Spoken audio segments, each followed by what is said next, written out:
Hi folks, welcome to the show, and we are back with the Owl House Season 2, as today we're going to be watching Episode 3, Echoes of the Past, the Big King backstory focused episode that I'm so excited to get into, as I know almost nothing about it since, for the first time in a while, I'm recording this the day it came out. I can't wait to experience this, as it's sure to be a wonderful, emotionally charged story with some powerful moments of character growth. Now, you may or may not be wondering why there's a half-completed puzzle on my desk. If you so happen to be new to the channel, feel free to subscribe, because around here, we're not just a cult, we're a cult of personality. Alright, that's all I have to say, so let's jump right in. And here we have Season 2, Episode 3, Echoes of the Past, in 3, 2, 1.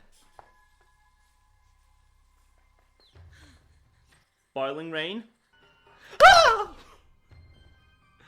Oh, look at her hair! Who's there? Reveal yourself. Oh, this is gonna be hard on me. Echoes of the past.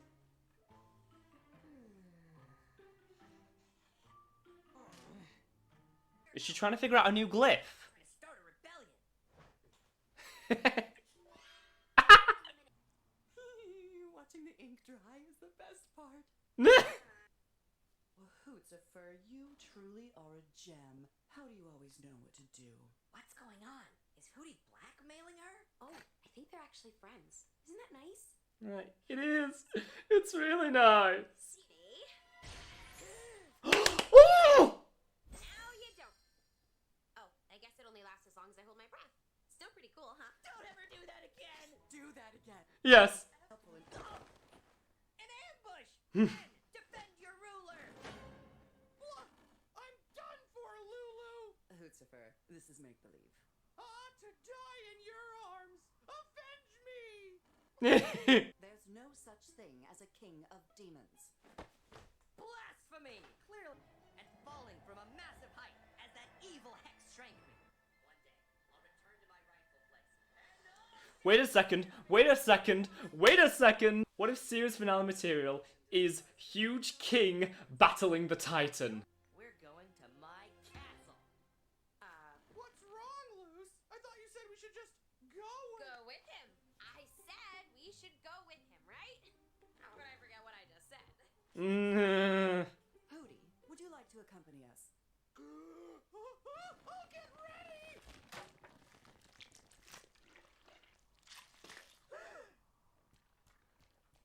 Okay. Reporting for Hootie!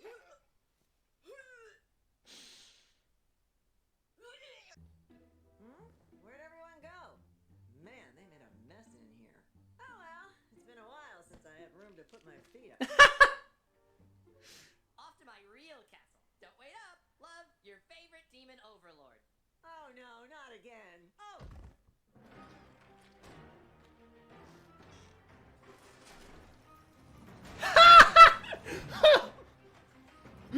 Oh my god! The music, the atmosphere in this scene is incredible. That tower is certainly intriguing, but thank you, Hootsifer. No. Plus, now I can dramatically do this. I mean, that was worth it. Huh, what a strange material. And this symbol. I've never seen anything quite like this. I like how it's still being kept ambiguous whether or not King's, whether or not he's telling the truth or not. The chamber where I would devour the hearts of my foes. The taste was cold and bitter, but I bet yours would be sweet, Luce. With all the sugar I eat, it better be. I've really missed Luce and King as a duo. These carvings, they're ancient. What does that mean? Well, if I've never heard about this ruin, let alone this entire island, who knows what other parts of history we scholars have missed? Are you saying that he may actually have been the king of demons? Aim. Well, wanna head back? This is all so cool, but Yita's probably on her third cup of apple blood by now, and the last time it was real hard getting her off the roof. Yeah. Using that word right. Loose, loose, no. Don't split up and look for clues. Do not split up and look for clues. Throne used to be. It was made from the teeth of my enemies, and boy, was it awkward to sit in. I mean, there are worse things a throne can be made out of. Swords, for instance. It's over. We gotta go now. But there's so much to learn. This environment is not conducive to learning. It's conducive to death. You saw them. Oh! Someone can. Let's go. That's fun. We've got a boomerang monster on our hands.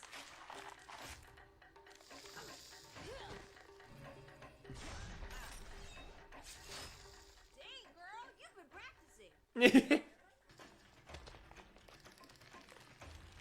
What is that thing? There she is! Get out of here. I'll hold it back and meet you outside. Yeah, we can fight it together. You can't beat this thing. Go. It's been a while. Miss me? An ex-boyfriend of yours, I presume. You don't believe this is my castle. Luce, you think I would lie to you? King, You aren't lying. You just don't know the truth. What is the truth, Ida? It's time for me to tell you how we really met. 8 years ago, I was looking for a place to hide from the Emperor's Coven. I knew this. Now, I was one hot tamale, but the boiling rains were even hotter.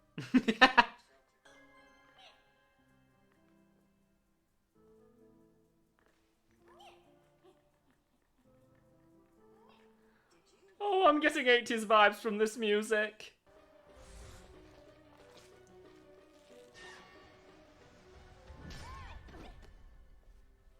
You know what else kings do?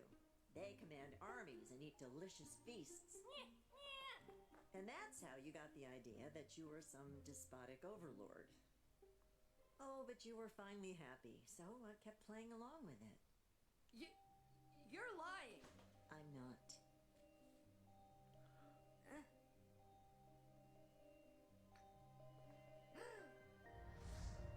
My army?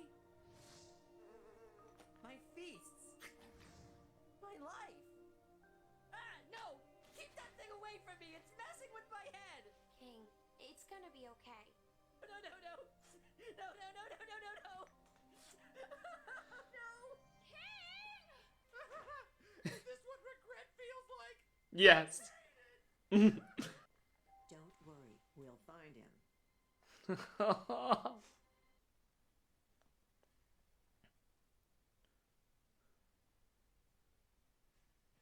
Oh no. It was right, wasn't she? It's the scene from the end credits. I'm nobody. You are somebody, and I love that somebody very much. I'm sorry I lied about what I believed. Everyone lied. And I was too caught up in the fantasy to realize it. I don't know what to do, Luce. I can't tell what's real and what's fake. You said you remember a roar from up in that shaft. Maybe that's where you fell from. I don't know, Luce. What if the story gets worse? You might have been alone before, but you have us now. Whatever we find up there won't change that. Yeah. So what do you say? Okay. I think it's beating Grom. I think this is beating Grom. I'm so sorry, King. Boop. No more secrets, okay? You have to promise me. Only truths. I promise. Special delivery!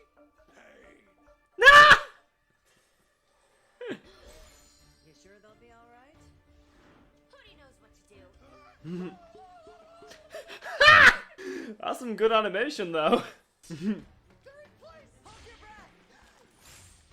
I'm so happy Hootie is being treated as more as part of the group now.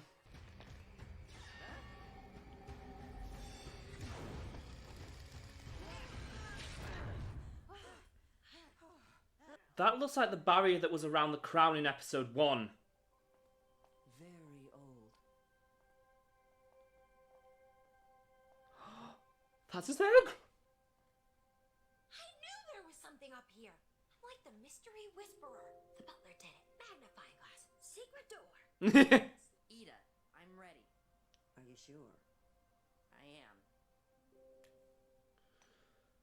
Oh my god, this is happening. I remember a deep roar. And then something happened. But I was too small to do anything. So I went back to sleep. And the next time I woke up, King.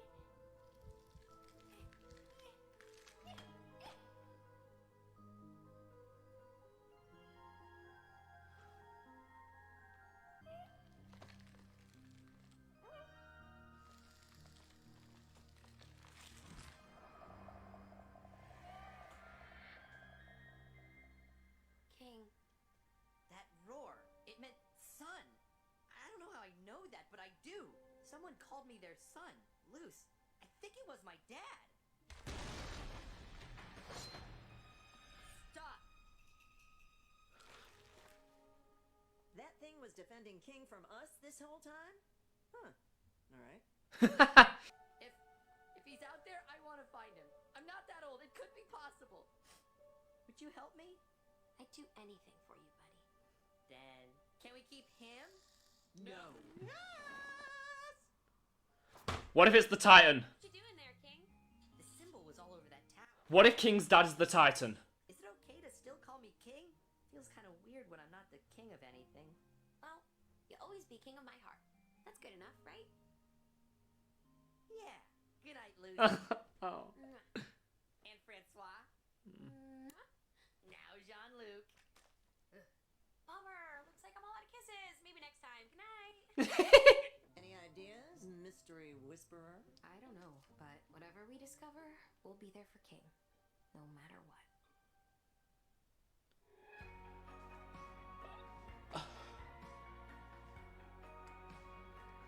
I'm sorry I didn't really have, like, too many big reactions to most of that, because I was mesmerized by it. It was so good. I think that's the best episode of the entire series so far. Just the music, the action, the animation, the backstory. It's... That's another plot thread open that we have to close out in 20 episodes. Why, Disney? Why couldn't you have just given the show a real third season? Ugh. Okay. I will see you in the review. I cannot believe my eyes right now, because I just saw the most emotionally gripping, well-acted and cinematic episode of The Owl House yet. While the previous two episodes were fun and had a lot of cute moments, with Echoes of the Past, it now truly feels like Season 2 has fully begun. The episode opens with a flashback showing a younger Ida running through the boiling rain, where she happens upon some ancient ruins only to be startled by something. Cue present day as Luce is experimenting with new ways to combine glyphs while King craves attention. I think Francois is trying to start a rebellion.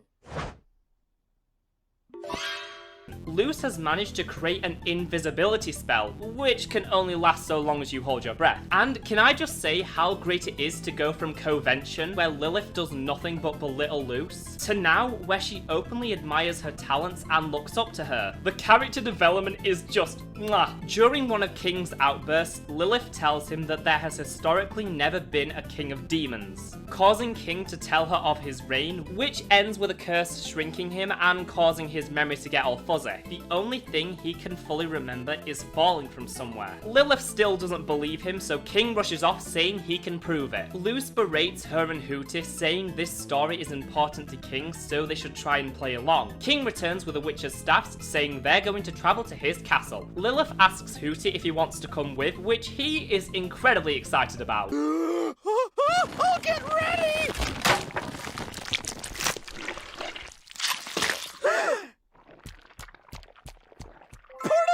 Reporting for Hooty! Ida arrives just as they've all left, only to find a note as she says something that hints that this kind of thing has happened before. So she runs to the shed and flies away on this. So apparently, Ida is good at building stuff. That's some new information. After flying for hours, Luce, King, Lilith and Hooty arrive on a mysterious island that has never been documented. And I was amazed by how atmospheric this scene was. The sweeping score, the shot choices, I just love it so much.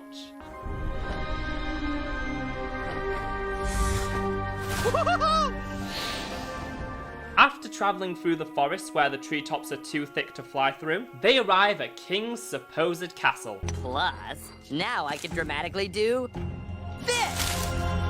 As they enter, Lilith is amazed to find a language and symbols that she's never seen before. And I cannot state how much I have missed Luce and King's friendship. Ah, the chamber where I would devour the hearts of my foes. The taste was cold and bitter, but I bet yours would be sweet, Luce. With all the sugar I eat, it better be. As they explore, Luce keeps seeing something in the shadows, while Lilith and Hootit make a shocking discovery. Are you saying that he may actually have been the king of demons? Dramatic reverb. Luce is observing a blocked off passageway in the ceiling. It's clear she doesn't want to stick around any longer, so we get a drunk Ida joke. This is all so cool, but Ida's probably on her third cup of apple blood by now, and the last time it was real hard getting her off the roof. Lilith and Hootie start kissing up to King as Luce hears a mysterious noise and so does the worst possible thing and splits up to look for clues. In a corridor, Luce finds a bunch of rock monsters that thankfully all lie dormant. Well, except one. Tour's over, we gotta go, now! But there's so much to learn. This environment is not conducive to learning. It's conducive to death! Then they are attacked by this thing, and oh my god, that is such a simple yet horrifying design. They're cornered as Luce is about to be killed by a monster who's transformed their hand into an axe for the second time this week, only for Ida to swoop in and save them. However, she's hurt in the process, but luckily the creature loses all life if it passes through the barrier at the entrance. Luce lets it slip that she doesn't believe King's story, as Ida decides it's finally time to tell him the truth. While running from the Emperor's Coven 8 years ago, Ida found the island and castle with King inside. The creature tried to attack her, so she grabbed King and got out of there, but there was an incident. Ida took King home and, well... Ah, look at you, a king amongst his subjects. King. King! Ida made up the whole thing but never had the heart to tell him the truth as he was finally happy. Ida then gives King his horn as once he takes it, all his memories come flooding back to him as he realizes that for his entire life he's been living a lie. Now, so far the episode has been amazing, but it's here that it truly ascends to god status, as King's entire worldview comes crumbling down all around him, causing him to run off. After some frantic searching, Luce finds him on the beach, and I knew this moment would be powerful because it was this they put in the new end credits sequence. But I was not prepared for Alex Hirsch to give his best performance yet. Ida was right, wasn't she? I was never king of anything.